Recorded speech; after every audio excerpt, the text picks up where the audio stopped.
Thank you, and good afternoon. Whenever someone says I've been solving problems since 2000, I feel like reminding everyone I was causing the problems before 2000. So that's my qualifications, poacher turned gamekeeper. The topic today is one that's, from our perspective, has become a growing issue. You may have seen in the trade press, especially in the US, there's a lot of discussion around media value. But it's interesting from my point of view personally that most of that conversation is actually about media cost and the cost of media rather than the value of media.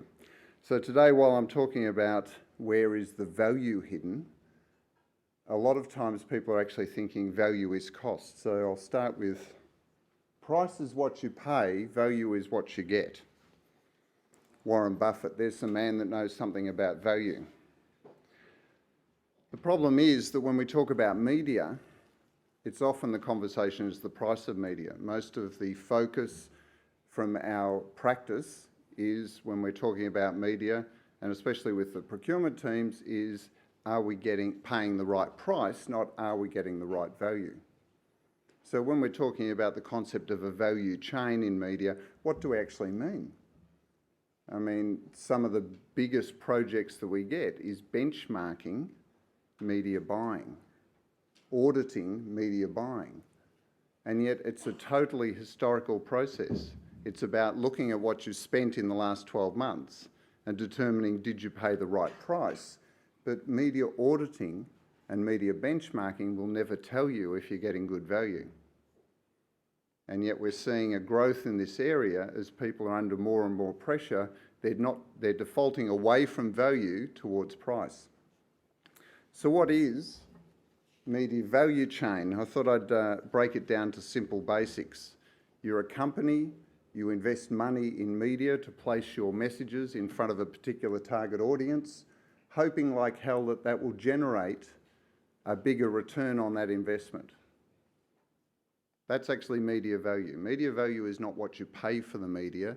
Media value is the value that that's created. And I think a lot of people lose sight of that, because it's the second part of this equation that traditionally people have found very difficult to actually solve. It's very easy to know what you spent on media. In fact, I often laugh when we talk to marketers and procurement about what their spend is. They can tell me within a cent how much was spent on media, but when I ask about what was the quantity or quality of that media, it's often a mystery. And then if I ask what was the return on that investment, there's a completely blank look. So it's very hard to talk about value if all you're ever looking at is price. So why is that? Well, the problem is there's complexity, huge complexity in the media value chain. The first point is that there's no one usually within an organisation or within the whole process in that chain that has a whole view of business. The first thing is that almost invariably the investment, the media investment, is outsourced to a third party called a media agency to actually do that investment. And then the results return back within the organisation, and already that leap, that break in the media value chain causes problems. So this fragmentation of media channels, this fragmentation of the process itself, means that when we talk about value, almost invariably people then default to price.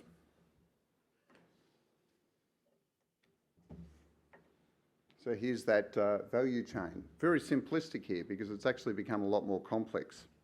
So the company decides to spend money to connect its brand to the consumer via media.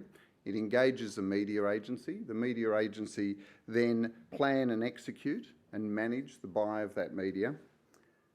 And the client passes on the funds that are required to actually buy media. Everyone knows this. I know this is really basic, okay? But the trouble is this is where we stop. Almost invariably, what we're talking about is, did we spend the right amount of money? Did we get in quantity? Did we pay the right price? Did we get the CPM that we wanted? Did we get the reach and frequency that we wanted? Did we get the number of likes? Did we get the number of clicks? And yet none of that is actually closing that value equation. It's purely measuring the quantity of media, not the value of media. Recently, earlier this year, I was talking to a group of global media controllers. Interesting title, media controllers from global companies. In the room was about $32 billion worth of media investment. And every single person could tell me exactly what they spent and across what channels. But not one of them, when challenged, could actually give me the ROI on that investment. $32 billion US. Now, I'd challenge anyone in this room to answer the same question. You could tell me how much you've spent on media or invested in media, either as a client or on behalf of your clients. But are there any companies that actually have closed that loop to talk about value? Because I have to tell you, just buying on price doesn't work. Just buying on historical data no longer works. I'll make a confession, and you can tweet this. We will benchmark your media for you. But largely, all we'll be telling you is largely irrelevant. Because all I'm telling you is, are you buying it at the same level as someone equivalent to you was buying it sometime in the past 12 months? Everyone asks me about what pool of data do I have for our media benchmarking. I have to tell you, it's irrelevant. In the soft market that we live in now, and with the huge amount of variability, the pool, by the time it's collated, is largely irrelevant. Luckily today, we're going to be hearing from, I'll be giving you ways of starting to build a value framework, but also other speakers who'll start to give you insights into how you can remove the rear view mirror for media investment and start looking towards the future. Now, this is a simple transaction, right? Brand, media agency, media.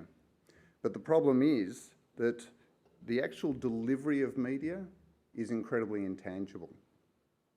What are you actually buying when you buy media? Anyone? Audience participation here. What are you buying when you buy media? Eyeballs. Okay, that's the starting point. You can get eyeballs, but ultimately, if you want to get to the value chain, it's actually being able to use that media to change behaviour. It's one thing to reach someone, it's a different thing to actually change behaviour. And this is why there's been a lot of conversations, we go into the digital realm and people are able to track supposed behaviour, and so we see things like last click attribution, which then makes people think that that's the area that they should be investing because that's the only point that they've been able to identify and measure a change in behaviour. But as we've seen, that's also flawed. So instead you have to just trust that this process works. How much should an advertiser invest to change behaviour? How much should a brand invest to change behaviour? If I'm the CEO of an organisation and I turn to my marketing director and ask that question, they'll probably say last year plus CPI or 10%. When we're seeing marketers across, especially Asia, we work a lot in APAC region, and for the first time in a long time, marketers are now facing 15, 20, 30% cuts in budget. And the question's being asked, where are they going to make the cuts? And because no one has ever looked at the value of their media spend, no one knows. They'll largely do a cut across the board, hoping like hell that it won't impact sales, because no one knows. It's like performing surgery with a blindfold. You're not sure what you're going to hack off, but you hope like hell that it won't be fatal. So the thing about media is that without knowing the value equation, it's a bit like this leaky bucket here. You keep pouring budget in the top and money keeps leaking out the bottom. And that's the great fear. I mean, anyone that's responsible for significant media investments must lie awake at 3 o'clock. You know that when you wake up at 3 o'clock in the morning because you're terrified that your worst fears are going to happen. The worst fear is that maybe more that, Lord Leverhulme was wrong. It's not 50% of your advertising budget's wasted. It's probably a lot more. If it's not working efficiently, you're losing money. And this is why we talk about where can you create value in the media chain, where is there hidden value that can be unlocked, and where are you losing value. And rather than thinking about what price people pay for media, they should be thinking about where in that process and what do they need to do to create more value, unlock that hidden value, and minimise the waste. The interesting thing is that the agencies themselves have a huge discretionary impact on the amount of value that's actually delivered to the advertiser. The media agency is in a position of being able to have discretion on where that value is delivered, because a lot of what they do actually delivers value to them, but whether that gets delivered to their client depends on a number of things. Now again, the WFA ran a media survey and they found that the average fee as a commission paid to media agencies globally is 2.5%. 2.5% of media spend is paid to the agency as a commission on a global basis. But on the other side, the media proprietors have budgeted within their budgets between 15 and in digital up to 80% of spend for sales incentives. So on one side, we've got the marketers investing their media budget. Let's pick a nice round number like $100 million. And they're paying 2.5% of that to the agency to invest to deliver value. And on the other side, depending on how the agency invests it, there could be between $10 million and $80 million in potential incentives. Now, there's a saying, anyone heard the golden rule? It's one of my favourites. The golden rule is the man with the gold makes the rules. In that relationship between marketer, agency and media proprietor, who actually has the gold and who's making the rules? It's the media proprietor. The media proprietor has a model built on the basis that it may be your money, marketer, but they've actually built their model so that they can incentivise with your money to deliver the value. So the golden rule says that it's the media proprietor. So what do marketers need to do? You need to make sure that the agency, the media agency, is working to deliver not the lowest cost. It's easy to lower cost. What was it? Which client? Oh, IKEA, about 5 years ago, ran a reverse auction for media. Did anyone in this room participate in that? Yeah, they put it online and you bid down on CPM. What a great way to actually select a media agency. Who will deliver the lowest CPM? I'm sure that whoever won that tender process, that reverse auction, was the one that was going to deliver their client all of the inventory that no one else wanted. So that's great value for money. So how do you actually get more than your fair share of media? The first is understanding where value is created. The first place it's created is in negotiation. The media agencies have relationships with the media proprietors and they leverage those to deliver value. So there's already, we can see that there's a step here where value is delivered to the media agency. But as I've said to a lot of clients, just buying cheap isn't buying smart. You can buy the cheapest inventory available, but if it's not the right inventory, then there's no value in it. So the next part is getting really smart analytics and planning and strategy to ensure that the media is actually being bought in the right area. There was, and I won't name the company because it was a confidential conversation, but the media director said to me, I see all my competitors' ads, but I never see ours. And I said, oh, what time do you watch television? Oh, when I get home from work, about 6:30, 7 o'clock, that's zone 1. And I said, how do you pay your agency? Oh, we pay them on CPM. They have to meet a CPM to get their bonus to basically get paid. So the competitor is actually buying the right media, whereas this client globally is buying the cheapest media. So I said to him, look, stay up, about 2 o'clock on a Saturday morning, you should see your ads, where everyone else is waiting to see your ads. I mean, this is an obvious example, but this is right throughout the media value chain in every channel. Any good media agency will be able to give you cheaper media. And if that's what you want, great. But it's not media value.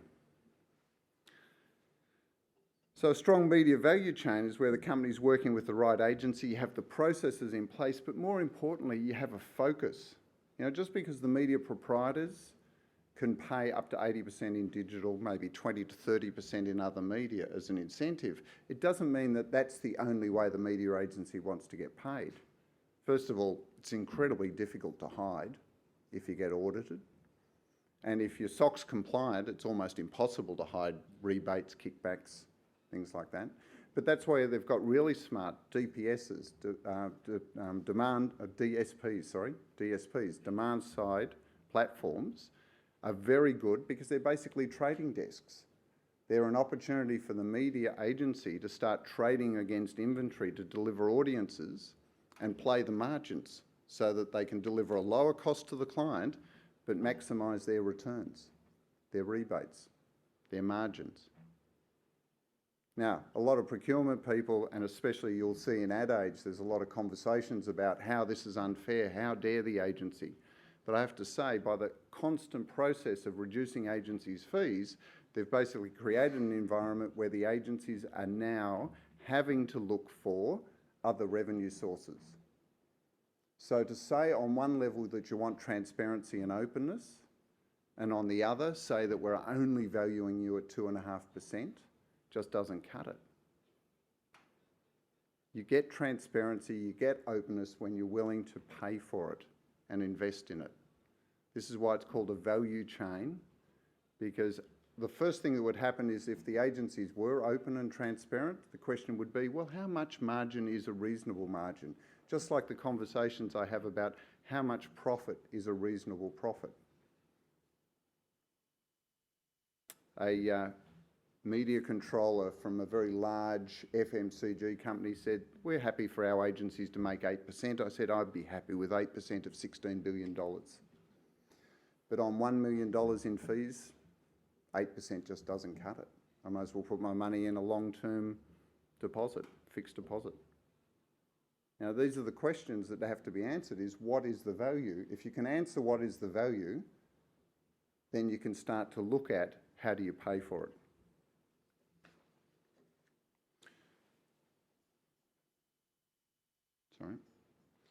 So where is media value hidden? Well, it is this lack of transparency. There is value out there. There is value right through the media supply chain, the media value chain. The thing is that the value will differ from client to client. It will differ from strategy to strategy. It will differ from segment to segment. It will differ from audience to audience.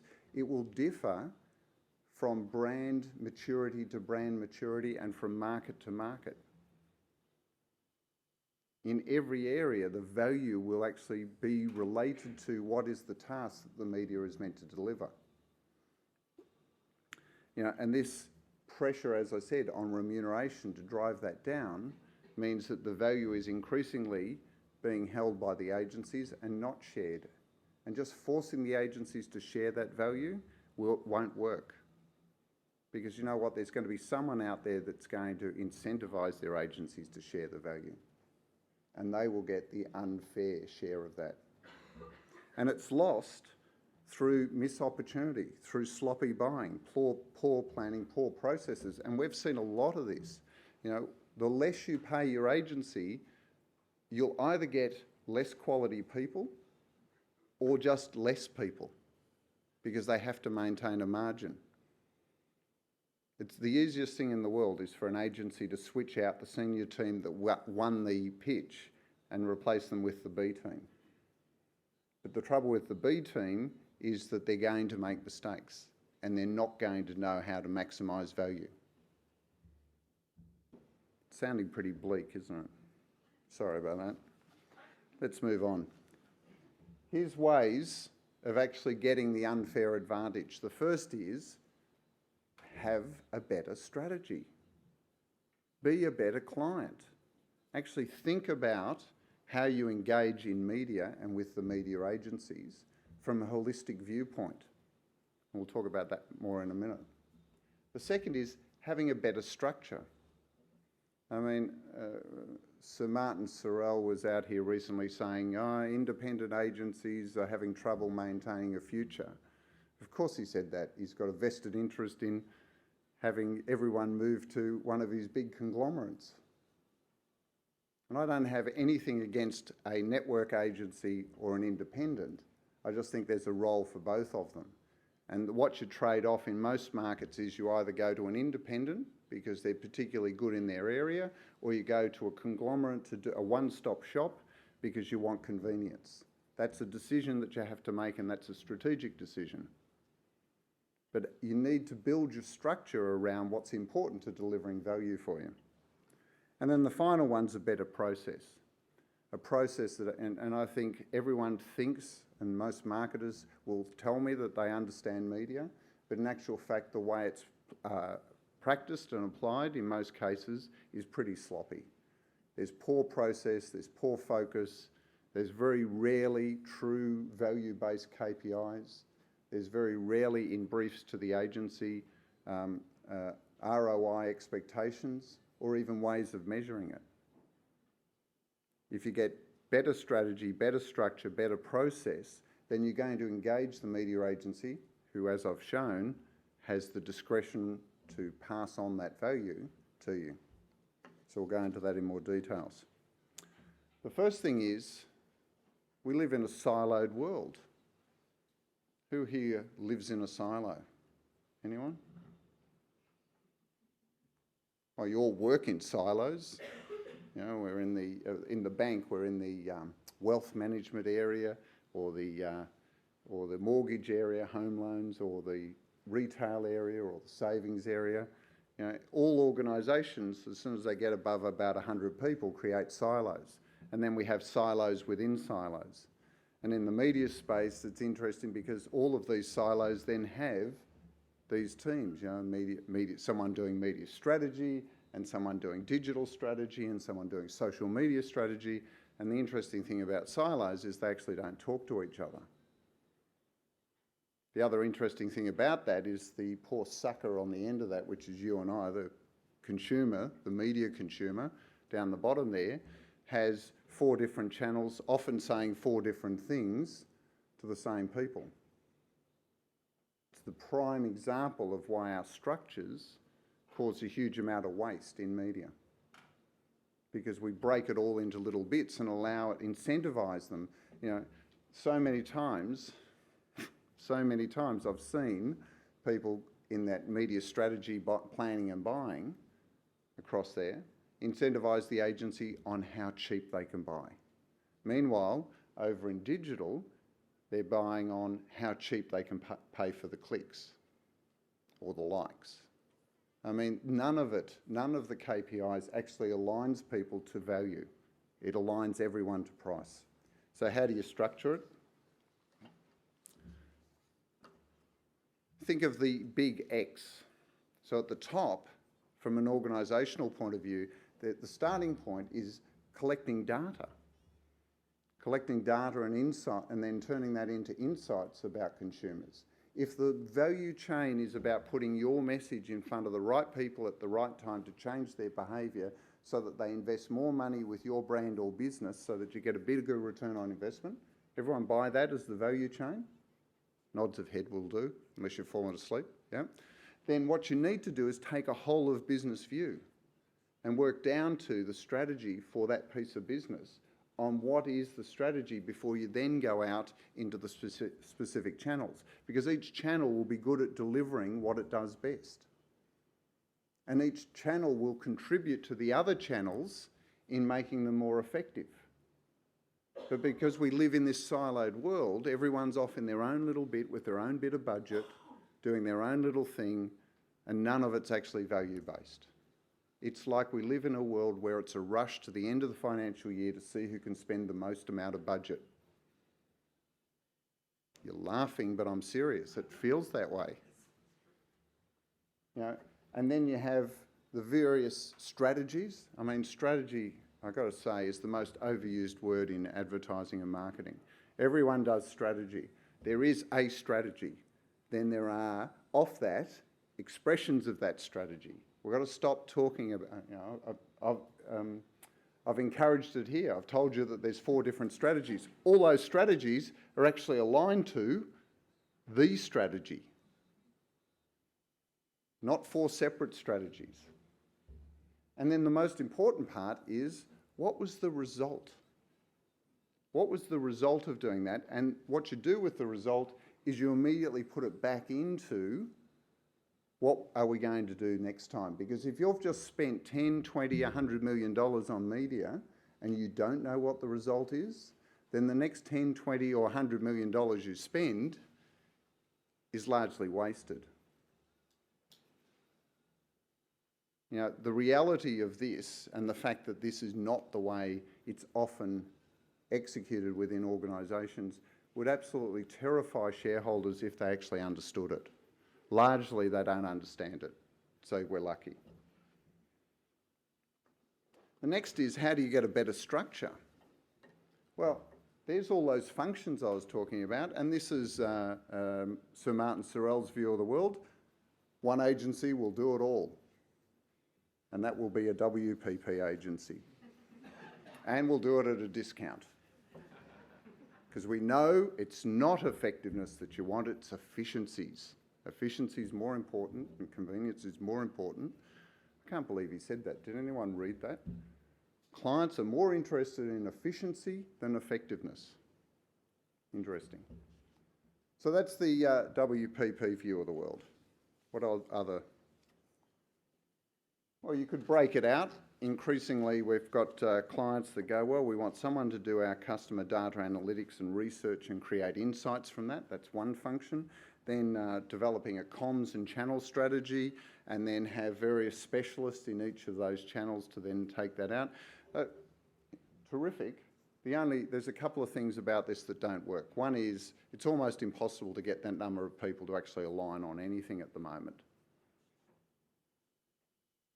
So unless you've got a very good process, all this will do is you'll end up with 3 different expressions of the same strategy in each channel. But it is about, you know, you can definitely build a structure around best in field, best in play, best in show.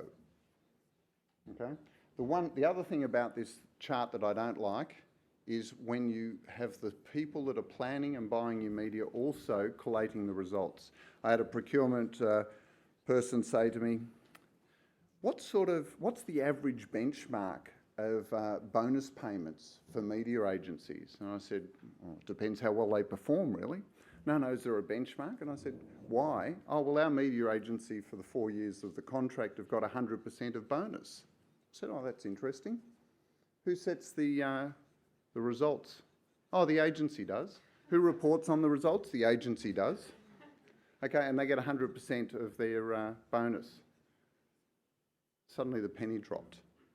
You know, I think that there's definitely a role for having independent collation of results so that you can, you know, without having a vested interest in how it was invested in the first time, in the first place.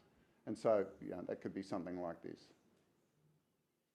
Whatever structure, the structure will depend on the strategy. Got the right strategy, out of the strategy will come the structure. Finding the right group or groups of agencies and suppliers, even in-house increasingly, that are aligned to the strategy is the best way of doing it. And better process. I'm not going to go into step-by-step instructions, but here's some things that you should remember. The first thing to do is aim for aligned. Get everyone aligned. Get them aligned to the comms strategy. And the comms strategy should actually be based and underpinned by metrics of a business nature, an ROI. And then make sure that in everything you do, every brief that's sent, every plan that's developed, every result is then aligned back to that strategy. Too many times we see the overall comms strategy will be things like increased share of market, and the brief goes out saying we want awareness. And I'm not joking. I mean, the easiest thing is to write on the brief awareness, but in actual fact it has nothing to do with the comms strategy. Getting the right alignment is so important, and holding people accountable to that alignment, and that's the next point, is important because otherwise the easiest thing in the world is to ignore the strategy. Why do we have strategies? To achieve results. If we don't align to those strategies, you've got no chance of achieving the result. And that's in every brief, having a clear, measurable objective to be delivered. And that's the key word there is measurable. It's interesting how many people resist the idea of accountability.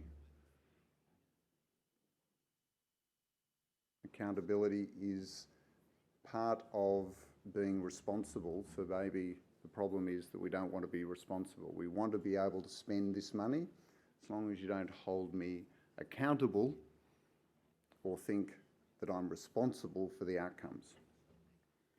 And one of the best ways of doing that is to actually reward the agencies. If we go back here, if you've got all those agencies or all those suppliers working towards a single objective, and the largest part of their remuneration is based on achieving that objective, what better way of getting alignment than doing that? Rather than having the media agency bonused on their CPM, the digital agency bonused on their clicks, the social agency bonused on the number of comments on the Facebook page, actually turn it around and have everyone thinking about how they can use their particular channel within the strategy to deliver, my God, value. Okay, so I'll just wrap it up now. I've had my little bit of soapbox for the afternoon. First thing I'd say to everyone is if you work in media or you have a media budget, you have to stop thinking about the cost of media and start focusing on the value.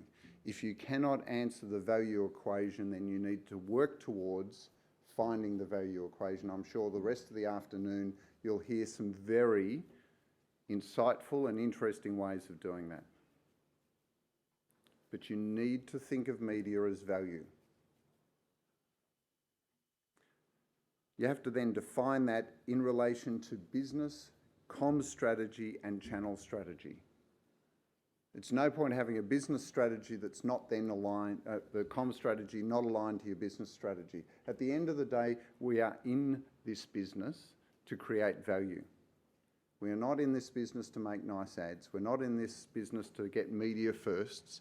We're not in, well, some of us are in this business to win awards. Some people are here to get a good job. But ultimately, all of those things will come to people that actually deliver value. And hiding and running away from it is just a way of avoiding achieving what you're here to do. So look at where media value is being created. Where are the opportunities of creating more value? Where are the opportunities? What can you learn in real time or in research or analytics to actually create more value? Where is it hidden from you at the moment that you can unlock? How can you get a larger than fair share of the value that exists within this system? Because that's what the competition's about. It's not whether you're paying the right price, it's whether you're getting more than your fair share of value. And then finally, make sure that you minimise the amount of value that's being lost because basically your processes are letting you down. Optimise your process, engage and focus all of the stakeholders and reward them for the value that's created. Unless we move away from a cost-based system to a value-based system, all it will see is diminished budgets, reduced budgets, greater pressure on fees, to the point that there'll really be no point getting up in the morning, especially if you're Linda Evangelista, who famously said, "I don't get out of bed for less than 10 grand." Thank you.